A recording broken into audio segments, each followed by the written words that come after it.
मैंने अपनी पिछली वीडियो में आपको डंपिंग तक कराया था। अब आपका नेक्स्ट पॉइंट आता है more demand of consumption goods. कहते हैं कि पॉपुलेशन इंक्रीज़ होने की वजह से कंजप्शन प्रोडक्ट्स की demand day by day increase हो रही है। इससे हमें इंपोर्ट करना पड़ रहा है। इंपोर्टिंग जब ज़्यादा होगी और एक्सपोर्ट कम हो जाएंगे तो हमारा इनकम का सोर्स ज़ीरो हो जाएगा।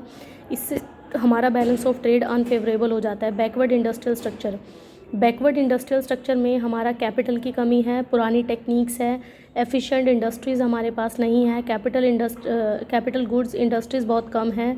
तो हमारे जो भारत से निर्मित और अर्धनिर्मित वस्तुओं का निर्यात कम हो जाता है। Backward territory sector and infrastructure. कहते हैं भारत में बैकवर्ड टेरिटरी सेक्टर और इंफ्रास्ट्रक्चर में बहुत बड़ी बाधा है। इसमें हम ट्रांसपोर्टेशन, वेयर हाउसिंग, बैंकिंग की फैसिलिटीज़ हमारे इंडिया में बहुत ज़्यादा कम है, जिससे हम इंटरनेशनल लेवल पर जो है ट्रेड नहीं कर पाते। Foreign competition. अगर इंडिया की एक्सपोर्टिंग की बात करें तो हम इंटरनेशनल कंट्रीज़ के साथ कभी भी डील नहीं कर पाते हैं। भारत में सिर्फ जूट, चाय और कपड़े का ही निर्यात कर पाता है। अब इनमें भी कंपटीशन इंक्रीज़ हो गया है। जूट के निर्यात में बांग्लादेश हमारा प्रतियोगी बन गया है, श्रीलंका और इंडोनेशिया चाय के उद्योग में, कोरिया और चीन कपड़ा उद्योग में भारत के प्रतियोगी हैं। इससे हमारे निर्यात पर बहुत बुरा प्रभाव पड़ रहा है। कच्चे तेल की कीमतों में वृद्धि। कहते हैं भारत कच्चे तेल का आयात करता है। पेट्रोलियम उत्पादों की कीमत में बहुत अधिक वृद्धि होने से भारत बुरी तरह से प्रभावित हुआ है। इससे हमारा कुल आयात बिल काफ़ी बढ़ गया है। High price level. पिछड़ी हुई टेक्निक्स के कारण और भारत के उत्पादों की लागत विकसित देशों की तुलना में बहुत ज़्यादा है और भारत में मूल्य स्तर ऊंचे हैं और भारत के उत्पाद महंगे होने के कारण विकसित देशों के उत्पादों की हम बराबरी कभी भी नहीं कर पाते हैं। अदर प्रॉब्लम्स जो इंडिया को आती है इंपोर्ट एक्सपोर्ट करते हैं वो है पुअर क्वालिटी। कहते हैं इंडिया के जो प्रोडक्ट्स हैं वो पुअर क्वालिटी के होते हैं, जिससे हम डेवलपिंग कंट्रीज़ के साथ कंपटीशन नहीं कर पाते हैं।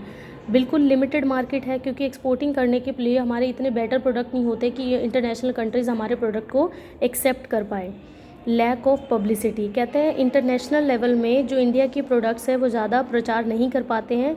इससे विदेशों में भारत के उत्पादों की डिमांड नहीं बढ़ पाती और हम एक्सपोर्ट नहीं कर पाते हैं।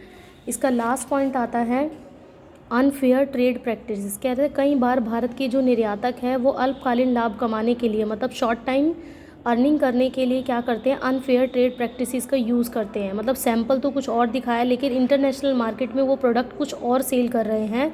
तो इस तरह से जो एक फॉरेन कंपनी है उनका इंडियन कंपनीज़ के साथ पूरा विश्वास उठ जाता है। और ये आपके आज ये चैप्टर आपका कंप्लीट होता है। आई होप ये चैप्टर आपको अच्छी तरह से समझ आया होगा। इस चैप्टर से रिलेटेड अगर आपको कुछ भी प्रॉब्लम है तो विदिन 2 डेज़ में आप मुझसे पूछ सकते हो। इससे रिलेटेड ये क्वेश्चंस दिए गए हैं। देखो फर्स्ट क्वेश्चन है मेन फीचर्स बताने हैं और बेनिफिशियल इफ़ेक्ट्स, मैंने आपको करा दिया। और प्रेजेंट डायरेक्शन कंपोजिशन वॉल्यूम ये आपको पढ़ना ही है।